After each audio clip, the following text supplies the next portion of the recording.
Oke, selamat pagi sahabat berkah utama sekalian. Semoga senantiasa pagi ini Anda dalam keadaan sehat dan bahagia. Di kesempatan ini ada satu pertanyaan tentang tips atau trik bagaimana kita membuka toko bangunan. Nah, ketika kita menginginkan membuka toko bangunan, pasti yang ada di benak kita adalah toko bangunan itu membutuhkan modal yang cukup besar karena barang-barangnya yang dijual itu tidak ada yang harganya murah. Kita bayangkan misal kita ingin membuat sesuatu di rumah yang berkaitan dengan bangunan, kita membeli semen saja dengan harga yang tidak murah. Katakanlah satu sak kita ambil rata-ratanya 50.000 gitu. Jadi di dalam benak kita itu membutuhkan barang yang atau modal yang besar. Apakah hal itu benar? Ya, tentu jawaban itu bisa dikatakan benar, ya.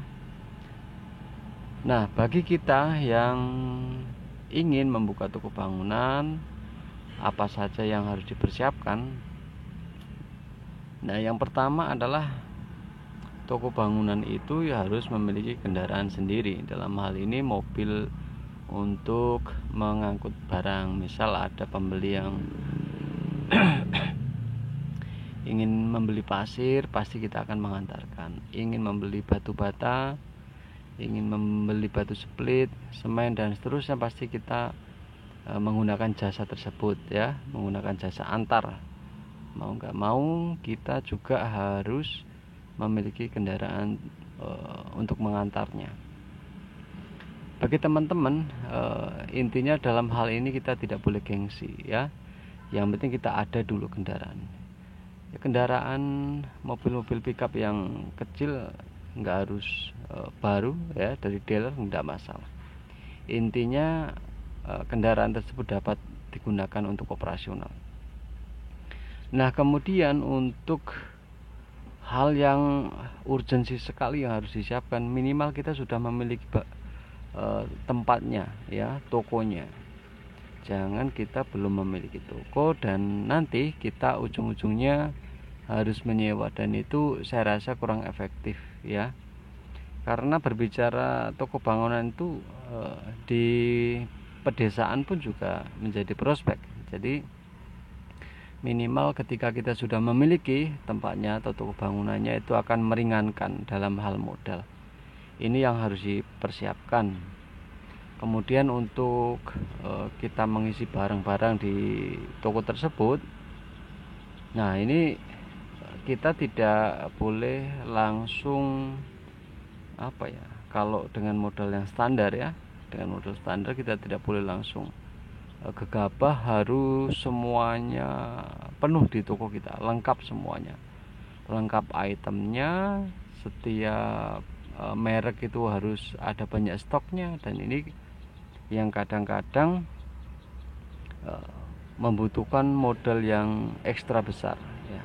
Maka alternatifnya adalah, jadi intinya kita harus tahu pasar di wilayah kita, barang apa saja yang sifatnya fast moving atau perputarannya itu cepat, ya, minimal itu. Kemudian yang harus diperhatikan, maka kita harus cek di wilayah sekitar kita, misal barang yang fast moving, kemudian mereknya apa saja yang banyak diminati, itu yang menjadi penting.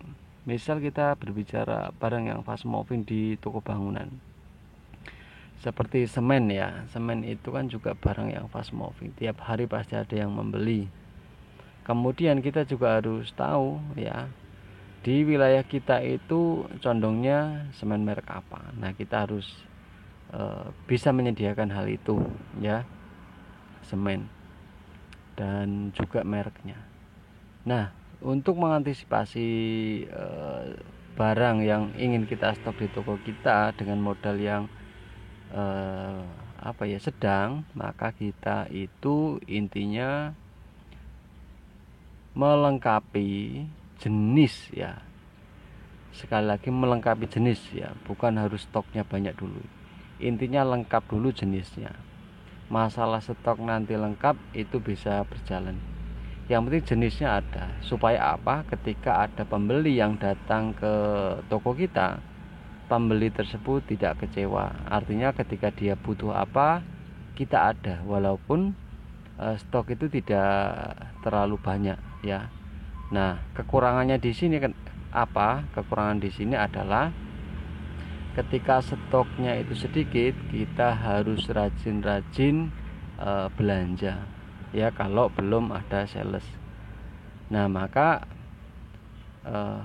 untuk awal membuka toko bangunan minimal kita sudah punya kenalan toko bangunan yang lebih besar yang bisa diajak kerjasama dengan kita ya.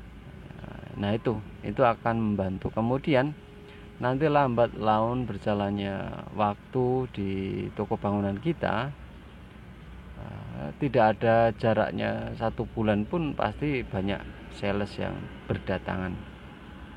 Nah, sales itu sangat membantu kita dalam hal untuk stok barang ya. Intinya kita harus tahu, misal berkaitan dengan harga, kita cross check dulu antara sales A, sales B, itu pasti ada selisih harga.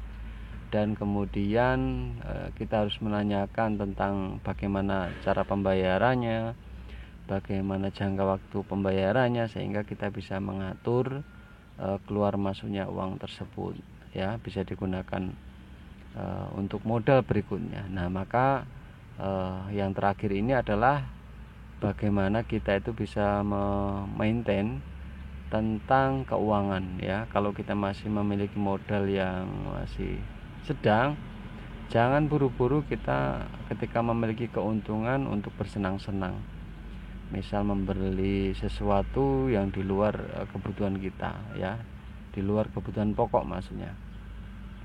Baru bisa mendapatkan keuntungan langsung beli motor, langsung beli mobil yang bukan untuk transportasi pendukung toko bangunan. Nah, itu yang kadang-kadang malah membuat kita itu, toko kita tidak akan berkembang. Maka apa yang saya sarankan bahwa keuntungan tersebut bisa dijadikan untuk tambahan modal berikutnya, sehingga tadi yang barang stoknya masih sedikit kita bisa melengkapi ya, bisa melengkapi sehingga toko itu lambat laun semakin besar.